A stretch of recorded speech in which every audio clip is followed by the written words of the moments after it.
节目一开始，先来看这金山的中兴宫顶礼拜，因为这山道二风台出现水崩山，想袂到今仔日又搁落大雨，这山顶黄土拢冲冲落来，还这中兴宫搁再淹水，附近的两间真家厝也受到影响。另外，气象署今仔日早起针对着湘北地区发布雷公雨，新北三支区公所就惊讲这大雨会来造成灾情，针对着这北韩里大概80名住户进行预防性撤离。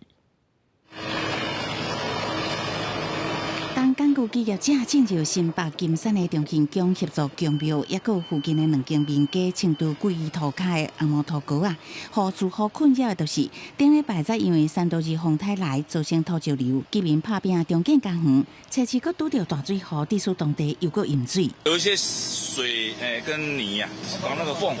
，20公分应该有。厝时家大家拢做住困扰去，拢变2、3工无法度，变啊财拢无法度去。经差不多40-50万有啦，所有电器所有啥拢了去啊。真侪黄色的土石冲蚀，毋若供庙广场受影响，附近民家嘛同款拢遭土霉沟啊，住户无用清理家具，当地区公所是派人前往协助清理，希望会当帮助居民赶紧会当正常生活。因为初7早起气象署针对湘北地区发布大雷雨，镜头换看新北的3支地区，嘛是拄到大雨的侵袭。烦恼这个行动无方便的长辈，因为大雨伫厝无法度出来，里场请国军出动协助民众撤离。因为北县里除了部分路段路基流失，烦恼居民阁因为大雨无法度出外，当地区公所嘛请国军协助展开预防性撤离，差不多有80个实际住伫这的民众。最怕的就是现在在下雨啊，雨下大真的是很危险啊。那时候我就拿那个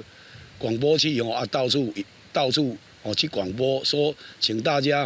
要撤离，我们的生命比较重要。气象署提醒，拜一暗时到拜二，基隆北海岸甲湘北地区也是有机会出现大雨，也是大水雨，